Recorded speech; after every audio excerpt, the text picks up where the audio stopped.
અવંતિકા નગરીની પશ્ચિમ દિશામાં એક નાનકડી ઝૂંપડીમાં એક ગરીબ બ્રાહ્મણ રહેતો હતો. એનું નામ શિવદત્ત હતું. એની પત્નીનું નામ પાર્વતી અને એક નાનકડી દીકરીનું નામ લક્ષ્મી હતું. ગરીબી એટલી ભયંકર હતી કે ક્યારેક તો પેટનો ખાડો પૂરવો પણ મુશ્કેલ બની જતો. બ્રાહ્મણનું જ્ઞાન અપાર હતું, પણ તેના નસીબમાં જ્ઞાનના બદલામાં કશું નહોતું. એક દિવસ લક્ષ્મી બીમાર પડી.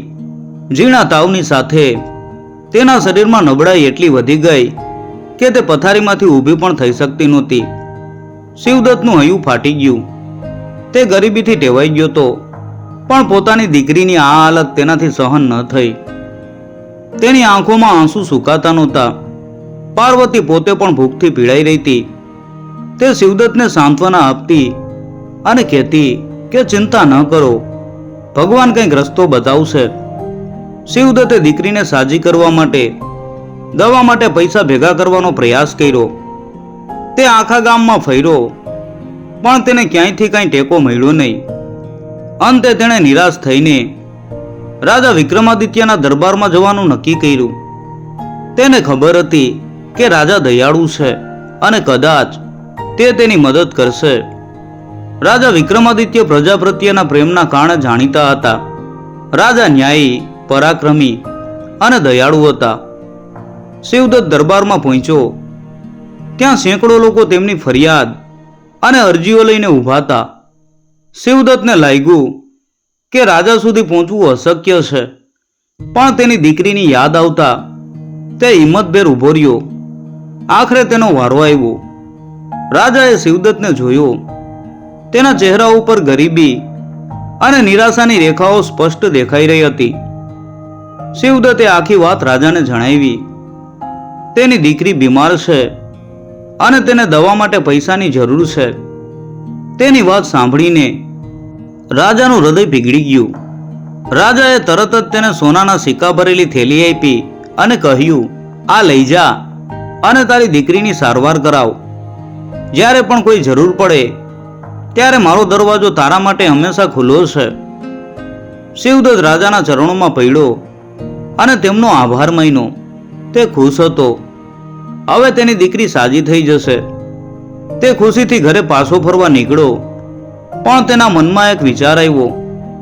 આટલા બધા સોનાના સિક્કા જો કોઈ લૂંટી લેશે તો?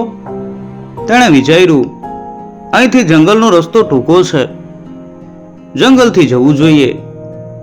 તે જંગલના રસ્તે ચાલવા લાગ્યો. અચાનક વાતાવરણમાં ફેરફાર થયો. આકાશમાં કાળા વાદળો છવાઈ ગયા અને જોરદાર પવન ફૂંકાવા લાગ્યો. થોડી જ વારમાં મુશળધાર વરસાદ પડવા લાગ્યો. શિવદત્ત એક ઝાડ નીચે ઊભો રહ્યો. તેને લાગ્યું કે આ વરસાદમાં આગળ વધવું અશક્ય છે. અચાનક તેણે જોયું કે દૂર એક તંબુ જેવું કંઈક છે. તેણે ત્યાં જવાનું નક્કી કર્યું. તે તંબુ પાસે પહોંચ્યો અને ત્યાં એક અજાણ્યો માણસ બેઠો હતો.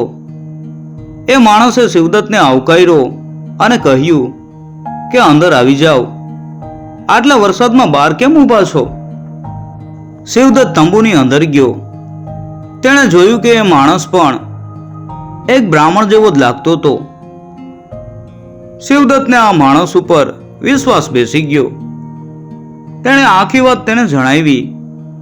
રાજાએ કેવી રીતે તેની મદદ કરી અને તે તેની દીકરી માટે દવા લેવા જઈ રહ્યો છે. તે માણસે શિવદત્તની વાત ધ્યાનથી સાંભળી અને કહ્યું કે ભાઈ, આ વરસાદમાં આગળ જવું યોગ્ય નથી. આપણે અહીં આરામ કરીએ અને સવારે નીકળીશું. શિવદત્ત માની ગયો. તે થાકી ગયો તો તેથી તે જલ્દી સૂઈ ગયો. પણ તે માણસના મનમાં પાપ પેસી ગયું. આ બ્રાહ્મણ પાસે આટલા બધા પૈસા છે, જો હું એને મારી નાખું અને બધા પૈસા લઈ લઉં તો? આ વિચારથી તેનું મન અશાંત થઈ ગયું. તેણે ધીમે રહીને એક તલવાર લીધી અને શિવદત્તને મારવા જઈ રહ્યો હતો. પણ અચાનક જ કંઈક ચમત્કાર થયો.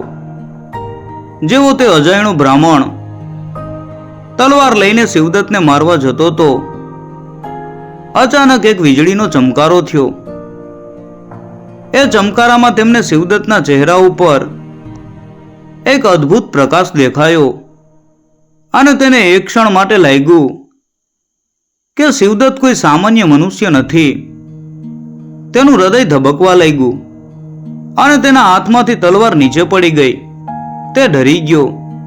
બીજા દિવસે સવારે જ્યારે શિવદત્ત ઉઠ્યો ત્યારે તેણે જોયું કે તે માણસ ત્યાં નહોતો, પણ તેની થેલી ત્યાં હતી.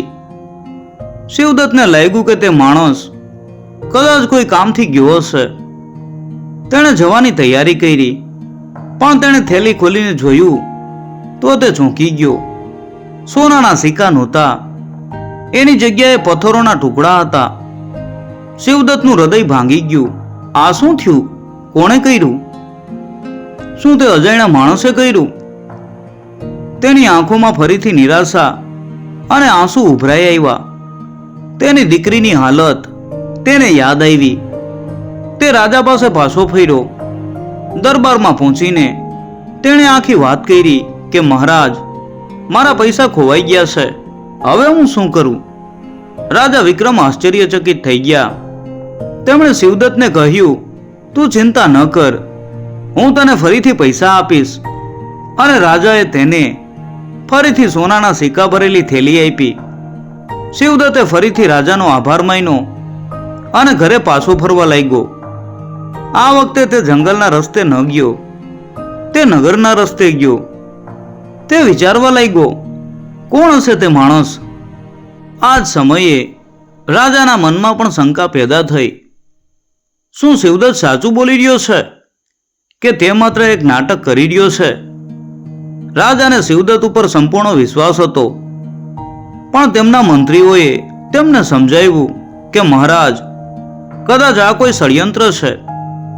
આપણી દયાનો લાભ ઉઠાવવામાં આવી રહ્યો છે. રાજાએ મંત્રીની વાત સાંભળી અને ગુપ્તચરોને આદેશ આપ્યો કે શિવદત્તની પાછળ જાય અને તપાસ કરે કે તે ક્યાં જાય છે અને શું કરે છે. શિવદત્ત જ્યારે ઘરે પહોંચ્યો ત્યારે તેની પત્ની અને દીકરીને જોઈને ખુશ થયો. તેણે થેલીમાંથી સિક્કા કાઢ્યા અને કહ્યું કે લક્ષ્મી, હવે તું સાજી થઈ જઈશ. પણ અચાનક થેલીમાંથી એક વિચિત્ર અવાજ આવ્યો.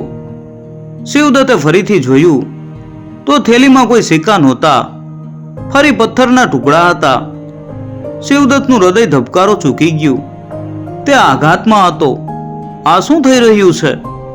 તે ગાંડો થઈ ગયો છે કે કોઈ તેના ઉપર જાદુ કરી રહ્યું છે? શિવદત્તની આંખોમાં નિરાશાના વાદળો ફરી ઘેરાઈ ગયા. તે રાજા વિક્રમ પાસે પાછો ફર્યો.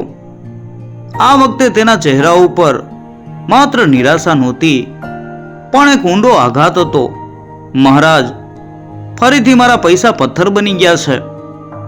રાજા વિક્રમના મંત્રીઓ હસવા લાગ્યા કે મહારાજ, આ માણસ આપણી સાથે રમત રમી રહ્યો છે. 2 વાર પૈસા લીધા અને હવે 3જી વાર આવી ગયો છે. રાજાને પણ શંકા થઈ, પણ તેમના મનમાં એક આશા હતી કે કદાચ આ સાચું હોય. રાજાએ શિવદત્તને 3જી વાર સોનાના સિક્કા આપ્યા અને કહ્યું, આ વખતે તારી સાથે હું પણ ચાલીશ. આપણે જોઈશું કે શું થાય છે. રાજા વિક્રમ અને શિવદત્ત સાથે નીકળ્યા. તેઓ એક ધર્મશાળામાં રોકાયા. રાજાએ શિવદત્તને એક અલગ ઓરડામાં સુવડાવ્યો. રાજાએ ગુપ્તચરોને આદેશ આપ્યો કે આખી રાત શિવદત્તની થેલી ઉપર નજર રાખે. આખી રાત કંઈ ન થયું. સવારે જ્યારે રાજાએ થેલી તપાસી તો તેમાં સોનાના સિક્કા હતા. રાજા ખુશ થયા અને શિવદત્તને કહ્યું કે જોયું, કોઈ પૈસા પથ્થર નથી બન્યા. તું ખોટું બોલી રહ્યો છે. શિવદત્તને વિશ્વાસ ન આવ્યો. તેણે થેલી ખોલી તો તેમાં ખરેખર સોનાના સિક્કા હતા. શિવદત્ત આશ્ચર્યચકિત થઈ ગયો. શું તે ખરેખર પાગલ થઈ ગયો છે? આઘાત અને આશ્ચર્યથી શિવદત્ત કંઈ બોલી શક્યો નહીં. તે ચૂપચાપ રાજા પાસેથી થેલી લઈને ચાલવા લાગ્યો. રાજાએ તેના ચહેરા ઉપરના ભાવને જોયા. રાજાને સમજાયું કે કાંઈક તો ગડબડ છે. રાજાએ મનમાં વિચાર્યું, આ બ્રાહ્મણ જૂઠું નથી બોલતો, પણ કાંઈક તો એવું છે જે આપણને દેખાતું નથી. રાજાએ તેની પાછળ ઘણા બધા ગુપ્તચર મોકલ્યા. ગુપ્તચરે જોયું કે શિવદત્ત તેના ઘરે પહોંચ્યો અને તેણે તેની પત્નીને થેલી આપી. જેવી પત્નીએ થેલી ખોલી, સોનાના સિક્કા ફરી પથ્થર બની ગયા. ગુપ્તચર તરત જ રાજા પાસે પાછો ફર્યો અને આખી વાત જણાવી. રાજાને ગુપ્તચરની વાત ઉપર વિશ્વાસ ન થયો. રાજાએ કહ્યું, શું તું પાગલ થઈ ગયો છે? સોનાના સિક્કા પથ્થર કેવી રીતે બની શકે? પણ ગુપ્તચરની ગંભીરતા જોઈને રાજાને સમજાયું કે તે જૂઠું નથી બોલતો. રાજાએ તરત જ શિવદત્તને દરબારમાં બોલાવ્યો. આ વખતે શિવદત્ત ઉપર કોઈ આરોપ નહોતો, પણ એક પ્રશ્ન હતો. હે બ્રાહ્મણ, મને તારી વાત ઉપર વિશ્વાસ છે, પણ આ કેવી રીતે શક્ય છે? આ કોઈ સામાન્ય ઘટના નથી. આની પાછળ કોઈ મોટું રહસ્ય છુપાયેલું છે. શિવદત્ત અને રાજા બંને મૂંઝવણમાં હતા. રાજાએ તેના શ્રેષ્ઠ જ્યોતિષીઓ અને વિદ્વાનોને બોલાવ્યા. તેઓએ પણ આ ઘટનાને એક અશક્ય ઘટના ગણાવી. રાજા નિરાશ થયા, પણ તેમને શિવદત્ત ઉપર વિશ્વાસ હતો. એક દિવસ એક વૃદ્ધ સંત રાજા વિક્રમના દરબારમાં આવ્યા.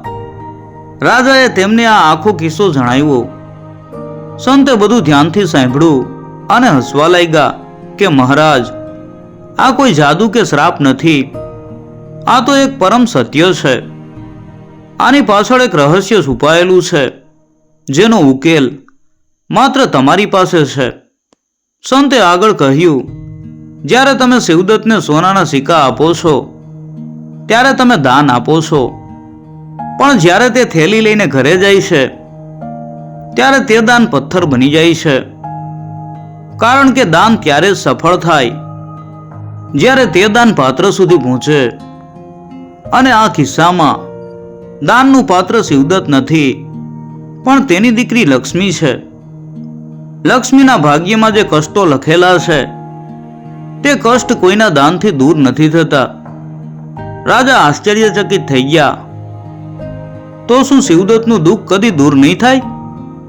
સંતે કહ્યું, હા, જો તમે દાન કરો તો તે કષ્ટ દૂર નહીં થાય, પણ જો તમે લક્ષ્મીની બધી જવાબદારી લઈ લ્યો તો તેના કષ્ટો દૂર થશે.